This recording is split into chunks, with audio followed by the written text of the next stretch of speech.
안녕하세요, 여러분. 고려시대 문화, 불교 예술 부분 설명하도록 하겠습니다. 불교 예술은 불교와 관련된 문화재들을 위주로 볼 건데요. 먼저 건축 부분을 보도록 하겠습니다. 자, 첫 번째 우리가 볼 부분은 건축 부분인데요. 건축이니까 아무래도 절과 관련이 있겠죠. 자, 하나하나 설명을 하면 첫 번째 볼 건축물은 봉정사 극락전이라는 문화재인데요. 이름을 좀 볼게요. 봉정사라는 건 절 이름이에요. 우리 불국사처럼 그 사찰 절의 이름이고요. 여기 뒤에 있는 이 극락전은 뭐냐면 절은요, 기본적으로 굉장히 많은 건축물이 모여 있는 곳입니다. 이러한 건물이 5개, 10개, 15개 이렇게 있거든요. 그런 건물들 중에 하나, 극락전이라는 이름을 가진 건축물을 볼 건데요. 봉정사 극락전은 경상북도 안동에 있고요. 특징은 우리나라에서 가장 오래된 목조, 즉 나무로 만든 건축물입니다. 이게 절에는 되게 여러 가지 건축이 있다고 했잖아요. 근데 그 건축물들이 한 번에 같은 시기에 만들어진 게 아니라 어떤 거는 신라시대 때 만들어졌고 어떤 거는 고려, 어떤 거는 조선 이렇게 같은 절에 있어도 건물들은 다 시대가 달라요. 점점 확장을 하는 거기 때문에 이 봉정사에 있는 것 중에 이 극락전이 이제 제일 오래된 거라고 보시면 되겠고 정면에는 이렇게 이렇게 칸을 셉니다. 3칸, 측면은 4칸의 건축물입니다. 이 극락전의 이름에서 보면 극락은요, 불교 세계에서의 이상 세계를 의미해요. 즉, 그 불교 신자들이 가고 싶어 하는 곳. 죽어서 혹은 이제 본인들이 천국으로 생각하는 곳을 우리가 극락이라고 하는데요. 아무래도 여기에서 사람들이 이 안에 들어와서 부처님께 우리 극락에 가게 해주세요. 뭐 기도를 했겠죠.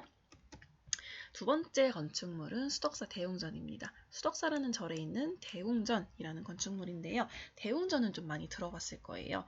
보통 절의 가장 메인 건물, 그리고 가장 큰 건물, 중심 건물은 대웅전이라는 이름을 많이 가지고 있습니다.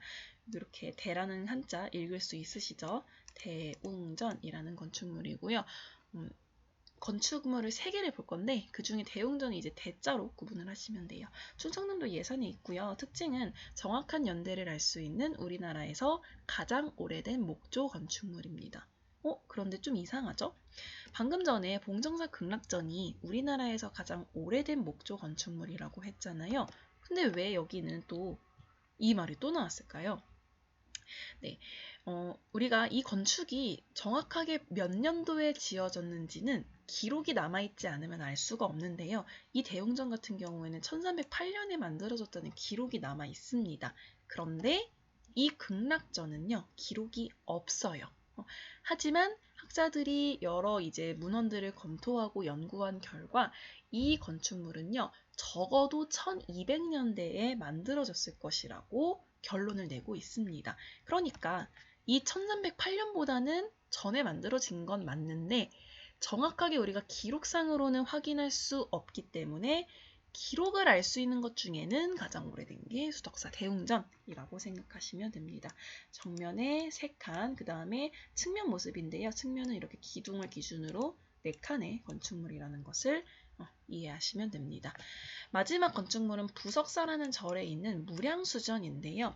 되게 유명한 건축물이에요. 그리고 앞에 두 건축물과 다르게 4글자이기 때문에 여기 보시면 하나, 둘, 셋, 넷 이렇게 구별을 하시면 되고 특징은 배흘림 기둥을 사용을 해서 건물의 무게가 기둥 중간에 집중되는 것을 방지했다는 점인데요. 확대해서 보시면 보통 기둥은 이런 걸 많이 쓰죠. 여기부터 여기까지 너비가 일정한.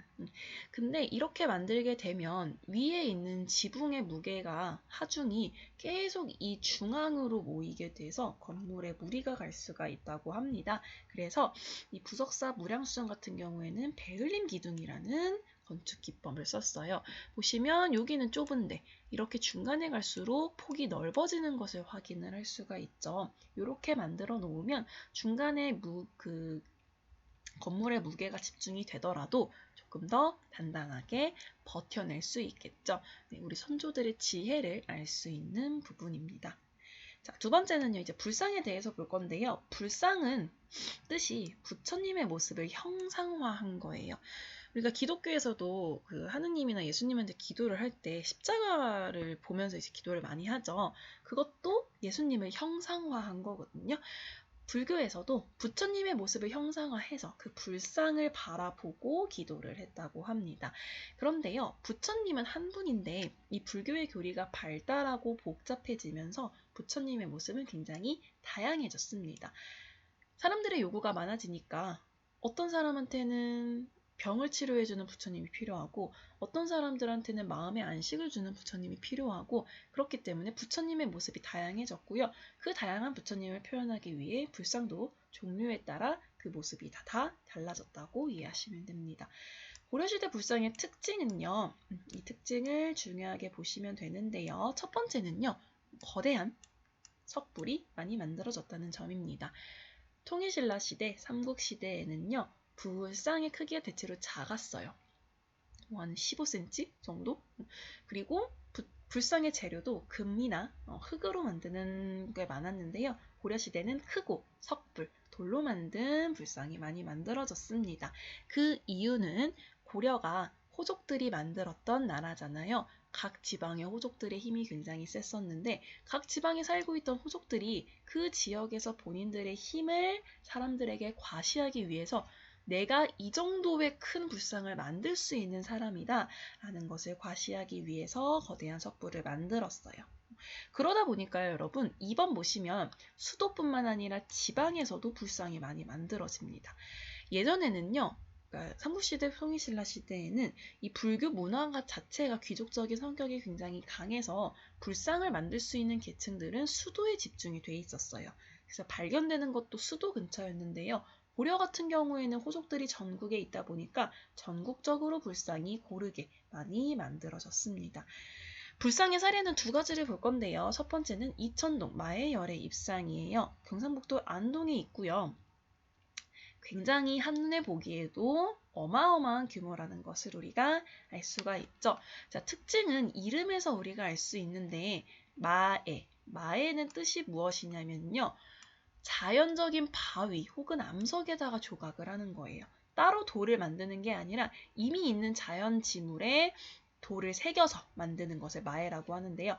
마해, 돌로 새긴, 열에는 부처라는 뜻이거든요. 부처님인데 입상, 서 있는 불상이다 라는 뜻입니다. 보시면요. 여기 이 불상에 손, 주름 이런 것을 새겼다는 것을 알 수가 있고 머리 부분은 따로 돌을 제작을 해서 얹어 놓은 것이라고 합니다. 두 번째 사례는요. 관촉사 석조 미륵보살 입상인데요. 관촉사라는 절에 돌로 만든 미륵부처, 부처 중에 미륵부처, 서 있는 미륵부처상이라는 뜻입니다.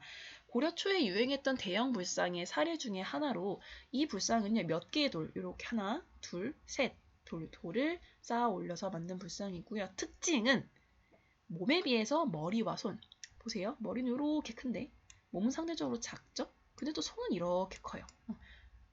인체로 보면 우리가 생각하는 인체 비례와는 굉장히 맞지 않은 전체적인 균형이 맞지 않는 모습이 특징이고요. 이게 이제 고려시대 대양불상의 특징이라고 할 수 있습니다. 그리고 크기로 보면 이 길이로 보면 고려시대 불상 중에 가장 큰 불상이라고 합니다.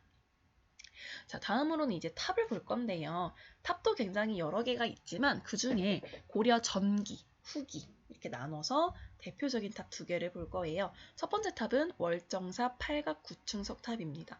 강원도 평창에 있는 월정사라는 절 안에 있는 탑이고요.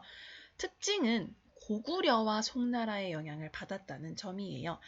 일단 고려가 고구려를 계승한 나라이기 때문에 고구려의 탑 양식을 이은 것으로 알 수가 있고요. 그리고 그 당시 고려 전기의 고려는 중국의 송나라와 깊은 교류를 하고 있었기 때문에 영향을 받았다고 할 수 있습니다.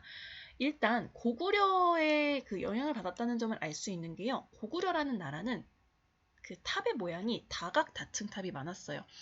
우리가 탑은 여기 화면에 보시면 탑의 층을 셀 때는요. 여기 이렇게 삐져나와 있는 이 지붕돌을 층의 개수로 삼고 있습니다. 이 지붕돌 자체가 지금 각이 팔각형이죠. 그래서 다각, 각이 많고 층수도 8층이나 돼요.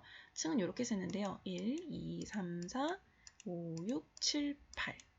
이상한데요? 1, 2, 9층이죠. 그쵸? 9층, 9층. 그러니까 다각다층으로 되어 있는데 이게 이제 고구려에서 영향을 받았다고 알 수 있고요. 그리고 여기 맨 위에 부분을 보면 금동으로 굉장히 화려하게 만들었다는 것을 알 수 있어요. 이게 이제 송나라의 영향을 받은 것이라고 할 수 있습니다.